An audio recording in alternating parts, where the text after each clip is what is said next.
یا شیطان کی جانب سے.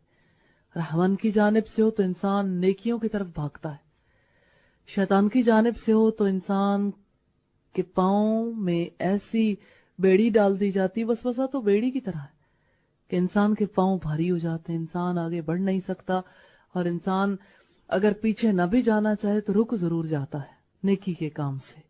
تو وسوسہ انسان کو رب کے تعلق سے روکتا ہے, نیکی کرنے سے روکتا ہے. وسوسہ انسان کے لیے زہر قاتل ہے. وسوسہ انسان کے اندر کی نیکیوں کو, انسان کے اندر کے خیر کو ڈیلیٹ کرنے کے لیے سب سے اہم رول پلے کرتا. لہذا ہم وسوسے کی اقسام دیکھیں گے اور اس کے اثرات بھی اسی اعتبار سے دیکھیں گے. پھر ہم کیا کریں اسی حوالے سے اس کا بھی جائزہ لیں گے. تو پہلی چیز ہم نے دیکھی وسوسہ. دوسری چیز ہے وسوسے کی اقسام. وسوسے کی پہلی قسم ہے تلبیس حق. تلبیس حق, تلبیس کسے کہتے ہیں؟ آپ ایک لفظ یوز کرتے ہیں اپنی زبان میں, لباس. لباس کسے کہتے ہیں؟ جو جسم کو کور کر لے, یعنی جس چیز ہم اپنے لباس کو لباس کہتے ہیں نا, باقی جو چیزیں بھی کور اپ ہوتی ہیں, ہم مثلا ٹیبل کے اوپر کور ہے, ہم اس کو لباس نہیں کہیں گے. تو اپنے لیے جو ہم کپڑا استعمال کرتے ہیں اپنے بدن, اپنے سطر کو ڈھانپنے کے لیے, اسے لباس کہتے ہیں. لباس سے کیا چیز چھپتی ہے؟ ہمارا سطر, ہمارا جسم چھپ جاتا ہے نا. تو لباس ہی سے ایک اور لفظ بنتا ہے تلبیس. تلبیس کہتے ہیں چھپانے کو. اچھا, جس طرح کا لباس ہوتا ہے انسان کی حیت اسی طرح کی نظر آتی ہے, انسان کا امپریشن بھی ویسا ہی ہوتا ہے. مثلا آپ نے اچھا لباس پہنا, اچھا کلر, اچھی ڈیزائننگ, تو ہیں تو آپ ہی, لیکن اچھے زیادہ لگیں گے.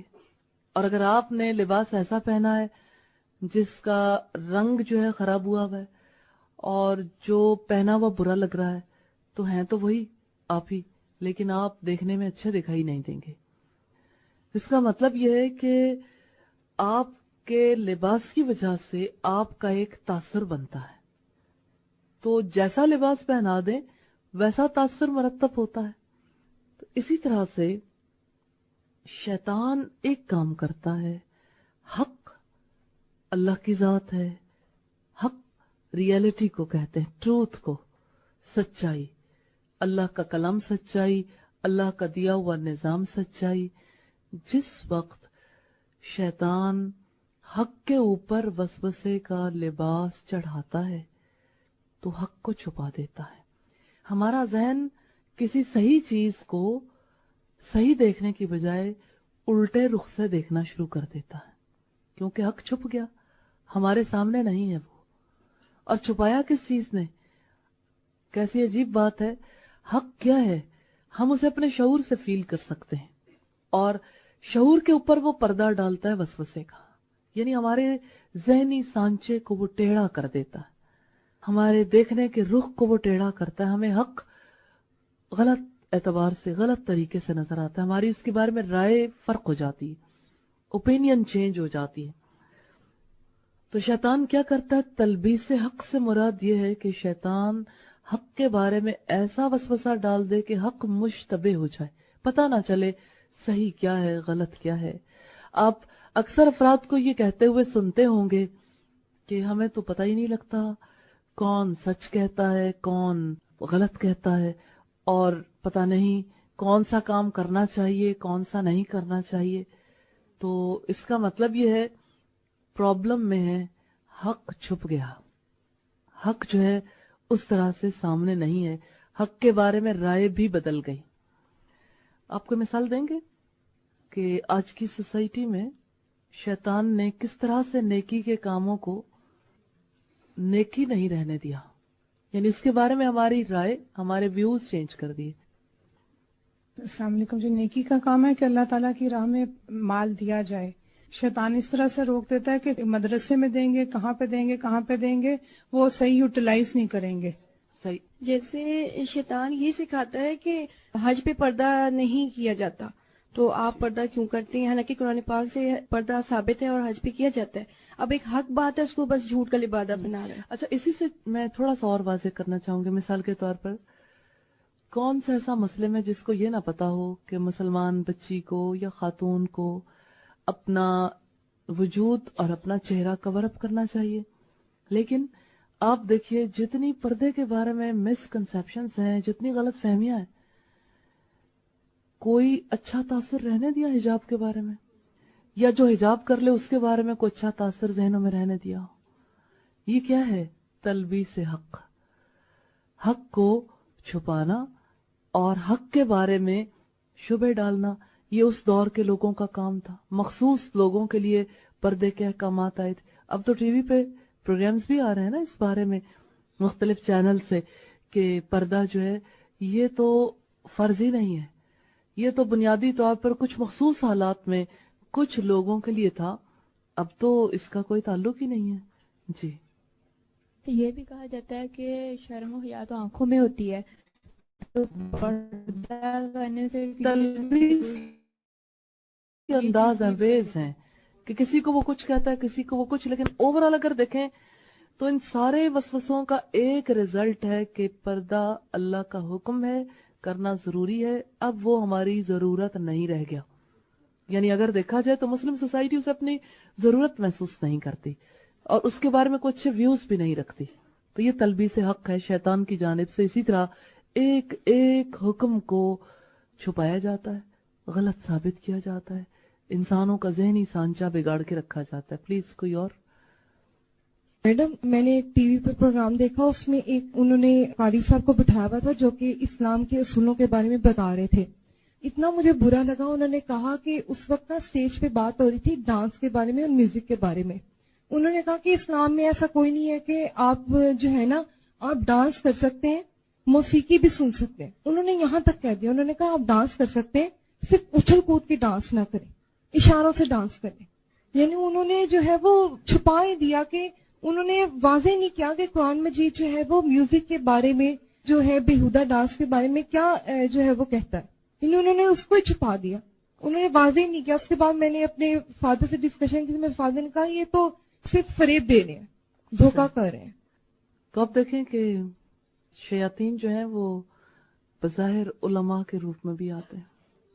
کہاں کہاں سے, یعنی تلبیس کے لیے کسی کو بھی اپنا اللہ کار بنا لیتے ہیں. جی پلیز. خواتین کے حوالے سے اکثر یہ بات ہوتی ہے, مطلب ان کو انوائٹ کریں آپ آئیں, تو یہ جواب ملتا ہے کہ خواتین کی وہ حدیث کوٹ کی جاتی ہے نا کہ ایک عورت جو ہے وہ 5 وقت کی نماز پڑھے, روزے رکھے اور گھر کا بس دیکھ بھال کرے تو جنت کے جس دروازے سے چاہے داخل ہو جائے.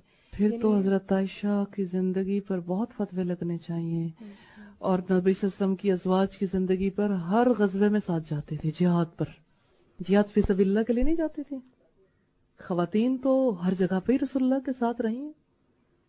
اصل میں جس سے دوستی ہونا اس کا اثر زیادہ ہوتا ہے, اور ہماری شیطان سے لگتا ہے کہ دوستی زیادہ ہے, اور ہماری سوچ ہماری نظر کا ہر اینگل کو چینج کرتا ہے. اگر ہم بازار کی طرف جاتے ہیں تو 20 لاکھ بھی لے کے جائیں نا تو واپس آتے کہتے کچھ نہیں ملا, کچھ نہیں بنا ہی نہیں ہے. اگر کسی مدرسے اور مسجد کی طرف جائیں ایسے اللہ کے کاموں کی جہاں ضرورت ہے اس وقت, تو کہیں گے اتنا زیادہ دیے 1 لاکھ روپے دی, تو بہت بڑی بات سمجھتے ہیں. یہ شیطان کی ایسی چالیں کہ جو ہمیں تھوڑے کو زیادہ اور زیادہ تھوڑا دکھاتا ہے. صحیح. جی.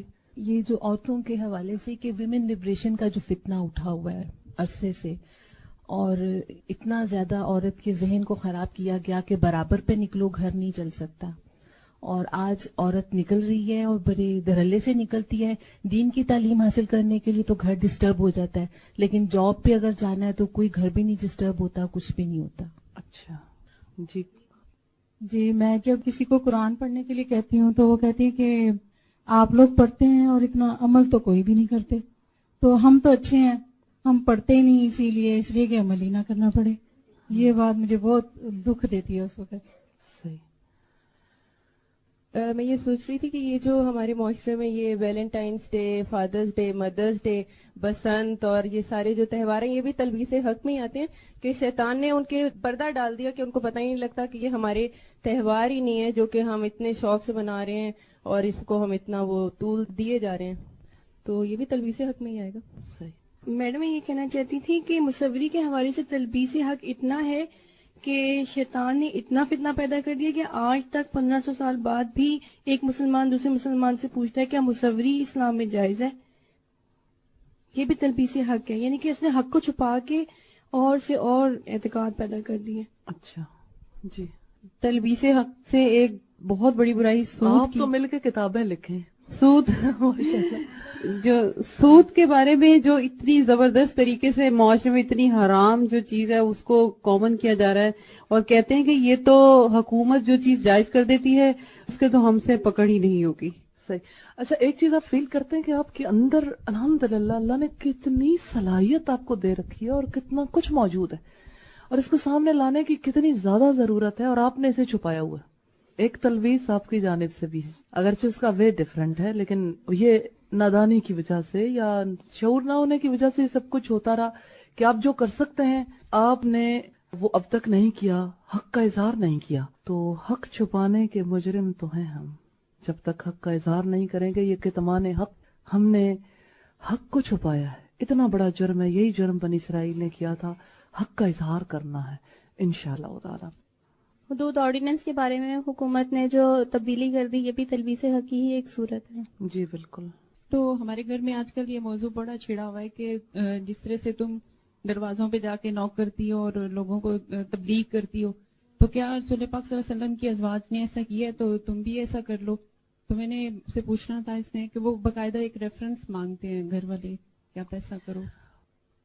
قرآن حکیم میں سورۃ توبہ میں آتا ہے والمؤمنون والمؤمنات، مومن مرد اور مومن عورتیں، بعضهم اولیاء بعض، ان میں سے بعض کے دوست ہیں، یأمرون بالمعروف وینہون عن المنکر، وہ سب مل کر نیکی کا حکم دیتے ہیں اور سب مل کر برائی سے روکتے ہیں. تو یہ ذمہ داری صرف مردوں کی نہیں، خواتین کی بھی ہے. رسول اللہ صلی اللہ علیہ وسلم کے دور میں جو ذمہ داری مردوں نے اٹھا لی تھی اس میں خواتین کے عمل دخل کی بہت زیادہ ضرورت نہیں رہ گئی تھی، کیونکہ یہ معاشرے کا سب سے بڑا کام بن گیا تھا. ہر مرد ایکٹیو تھا، اس معاشرے کا ہر مرد اپنے گھر کا بھی رسپانسیبل تھا، دعوت دینے کا بھی ذمہ دار تھا. لہذا یہ اضطراری مجبوری والی صورتحال تب نہیں تھی. لیکن اگر مرد جہاد کے لیے جاتے تھے تو خواتین کو محروم نہیں رکھا جاتا تھا. اگر مرد رسول اللہ سے علم حاصل کرتے تھے تو خواتین کو محروم نہیں رکھا جاتا تھا. ام سلیم نے جب رسول اللہ سے درخواست کی تھی کہ اللہ کے رسول ہمارے لیے ایک الگ دن مقرر فرما دیں کہ آپ مردوں کو اتنا وقت دیتے ہیں، ہمارے لیے وقت نہیں، تو آپ نے ان کے لیے الگ وقت مقرر فرما دیا تھا. اسی طرح سے اس وقت چونکہ رسول اللہ موجود تھے، آپ کی موجودگی میں باقی افراد بھی کام آپ کی اجازت سے کرتے تھے، اور جس طرح ممکن ہوتا تھا. لوگوں کو موسٹلی مرکز میں پول کیا جاتا تھا. رسول اللہ صلی اللہ علیہ وسلم دعوت دیتے تھے پہلے ایک جگہ پہ پہنچ کے، پھر اس کے بعد لوگ مرکز میں پہنچتے تھے، ڈیلیگیشنز آتے تھے، لوگوں نے جہاں جا کے کام کیا ہوتا تھا ان کو مدینہ میں پول کیا جاتا تھا. لوگ رسول اللہ سے آ کے سیکھتے. حضرت عائشہ صدیقہ دین کی دعوت و تبلیغ کا، تعلیم کا کام کرتی رہی، صرف خواتین کے دائرے کے اندر نہیں، مردوں کے دائرے کے اندر. مرد بھی حضرت عائشہ صدیقہ کے پاس پہنچتے تھے. حج کے دنوں میں تو حضرت عائشہ کے پاس بیٹھنے والوں اور حضرت عائشہ سیکھنے والوں کی تعداد لاکھوں میں جا پہنچتی تھی. یعنی اس وقت جو لوگ سیکھنا چاہتے تھے مختلف ممالک سے، مختلف جگہوں سے آتے تھے اور حضرت عائشہ سے سیکھتے تھے. تو یوں اگر دیکھا جائے تو علمی ایکٹیویٹی کو ہم رسول اللہ کے بعد رسول اللہ کے گھرانے کے اندر خواتین کے اندر دیکھتے ہیں. خواتین نے نصف صدی تک اس کو زندہ رکھا، یعنی جب تک ان کی حیات تھی وہ یہ کام انجام دیتی رہیں. تو مرد آج بھی اگر اپنا کام سنبھال لیں، خواتین نہیں نکلیں گے. اٹھیں گھر کے مرد سب نکالیں اپنے اپنے مردوں کو، سب لوگ یہ کام کریں. انشاءاللہ ہم میں سے کوئی باہر نہیں ہوگا. تعلیم ضرور دیں گے، خواتین کے حلقے میں کام بھی کریں گے، لیکن پھر یہ کام جب مرد سنبھال لیں گے تو ہمارے سنبھالنے کی ضرورت باقی نہیں رہ جائے گی انشاءاللہ. جی میڈم، یہ جو آج کل میرے خیال یہ سائن بورڈز لگے ہوتے ہیں، تو یہ جیسے ہماری ایڈورٹیزمنٹ کا ذریعہ اس طرح سمجھ لیا جاتا ہے کہ اسی طریقے سے ہوگی، تو یہ مجھے تو واقعی بہت غلط لگتا ہے کہ مطلب اس کی جگہ اگر ہم وہی جیسے سعودی عرب میں کہ جیسے حدیث سے لگاتی جائیں تو لوگ کتنا موٹیویٹ ہوتے ہیں. تو مجھے اس سے بڑی برائی اور کراہت محسوس ہوتی ہے. اور اب جیسے یہ میراتھن بھی تھا, اس کو کیسے مطلب تہوار کے طور پہ لوگوں میں انکریج کیا جا رہا ہے. تو میں نے خود مشرف کے لوگوں کے کافی ویوز سنے تھے, تو بہت ہی یعنی کہ نا یعنی حق کو یہ چیز اچھی اپریشیٹ کر رہے تھے لوگ. اور سائن بورڈز اچھا, آج کے دور کا یہ جو آپ نے بات کہی اگرچہ بہت ڈائریکٹ نہیں ہے لیکن ڈائریکٹ تک لے جانے والی ہے. آج کے دور کا سب سے بڑا فتنہ یہی ہے, تلبیس حق, یعنی حق چھپا کے ناحق کو, باطل کو حق بنا کر پیش کیا جاتا ہے کہ یہی اسلام ہے. کبھی روشن خیالی کے نام پہ, کبھی ماڈرنزم کے نام پہ, جس بھی نام پہ ہو, بہرحال ہے سارا شیطانی پروگرام, ابلیسی ایجنڈا ہے. اس کا اعلی کار کوئی مرد بن جائے یا کوئی عورت بن جائے, کوئی سربراہ بن جائے یا عام افراد بن جائے, ہے طریقہ کار ایک ہی. تلبیس حق کی اگزامپل میں دینا چاہوں گی. مثال کے طور پر شیطان یہ کہتا ہے, دیکھو آخر کون کون سی خواہشات چھوڑی جا سکتی ہیں, تم دنیا سے کٹ آف ہو کے کیسے رہ سکتی ہو؟ اتنی طویل عمر پڑی ہے, اتنی طویل عمر میں سب کچھ تو تم سے چھوٹ جائے گا. اکیلی رہ جاؤ گی, پھر کیا کرو گی؟ دل گھبرائے گا, دم گھٹے گا, واپسی کتنی مشکل ہو جائے گی. اتنا کچھ کرنا تمہارے بس میں نہیں ہے, ممکن نہیں ہے. لہذا یہ جو خواہشات کا راستہ ہے یا یہ جو کام آپ کرنا چاہ رہے ہو, اس کے لیے بھی کوئی گنجائش نکلتی ہے, کوئی اتنی بڑی بات نہیں ہے. یعنی حق کے راستے سے روکنے کے لیے وہ انسان کو ایسی گھبراہٹ میں مبتلا کر دیتا ہے کہ انسان کو لگتا ہے دم نکل جائے گا اگر یہ کام کر لیا. ایسا لگتا ہے کہ روح پرواز کر جائے گی اگر یہ عمل کر لیا. ایسے لگتا ہے کہ جیسے زندہ رہنا ناممکن ہو جائے گا.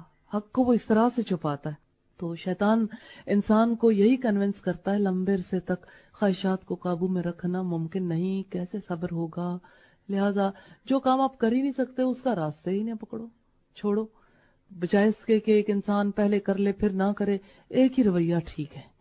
تو چونکہ آپ نے یہ رویہ اختیار کر لیا اس لیے اسی لائن کو اختیار کیے رکھو. اسی طرح سے جیسے ایک یہ میں نے وسوسہ آپ کو بتایا, ایک وسوسہ انسان کے اندر آتا ہے کہ اتنے لمبے عرصے کیسے خواہشات کو قابو میں رکھا جا سکتا ہے, انسان اپنے آپ کو کیسے ہینڈل کرے. اس موقع پر ریزننگ کی ضرورت ہے کہ گو کہ یہ زندگی بڑی طویل ہے لیکن آخرت کے مقابلے میں یہ زندگی بہت مختصر ہے. وہ تو زندگی شروع ہوگی پھر کبھی ختم ہی نہیں ہوگی, اور اس زندگی میں جو کچھ بھی ہمیں ملنے والا ہے اس زندگی کے عمل کے نتیجے کے طور پر. تو آج اگر میں نے اپنے آپ کو قابو میں نہ رکھا تو کل اللہ کے بے قابو فرشتے مجھے عذاب جہنم میں مبتلا کر دیں گے, پھر مجھے کوئی بچانے والا نہیں ہوگا. تب ان خواہشات کو پورا کرنے کا فائدہ نہیں, اتنا بڑا نقصان سامنے آئے گا. اس نقصان کو میں کیسے برداشت کر سکتی ہوں؟ تو وہ مالک بھی مجھ پہ نظر کرم نہیں کرے گا تو میرے پاس اس کے سوا راستہ ہی کیا ہے کہ میں اپنی خواہشات کو کنٹرول کروں. راستہ نہیں ہے دوسرا. تو یہ ایک وے ہے جس سے انسان اپنے آپ کو ہینڈل کر سکتا ہے. اسی طرح سے ایک انسان اپنے آپ کو یہ کہہ سکتا ہے کہ ہاں دیکھیے خواہشات کو کنٹرول کرنا اگرچہ مشکل کام ہے, دنیا کی لذتوں کو چھوڑنا اگرچہ مشکل کام ہے, لیکن دنیا کی لذتیں اگر ہمیشہ کے عذاب میں, عذاب علیم میں اور مستقل عذاب میں مبتلا کروا دیں تو پھر ایسی لذت کا کیا فائدہ؟ یہ لذت تو ابھی وقتی طور پر مجھے یہ فائدہ فیل ہو رہا ہے, تھوڑی سی دیر کے بعد مجھے یہ فائدہ بھی فائدہ نہیں لگے گا. تو ایسا کام کرنے کا کیا فائدہ جس کا انجام ہی اچھا نہ ہو, جس کا مجھے اتنا بڑا نقصان اٹھانا پڑے. تو یہ ریزننگ کے ویز ہیں کیسے انسان اپنے آپ کو منا سکتا ہے. ایک یہ بھی بات کی جاتی ہے نا دین کے حوالے سے کہ عموماً یہ کہا جاتا ہے کہ دین میں اتنی بھی سختی نہیں ہے. یہ علماء ہیں جو اس طرح بالکل وہ سخت ہو جاتے ہیں, تو دین میں اتنی بھی سختی نہیں جب اپنی خواہش کے مطابق گنجائش نکالنا چاہتے ہیں انسان. تو یہ بھی حق کو چھپانے والی ایک طرح سے بات ہے. تو ایک انسان جو ہے اپنے آپ کے ساتھ جب ریزننگ کرتا ہے تو اسے پھر بہرحال دنیا یا آخرت فیصلہ تو کرنا ہوتا ہے.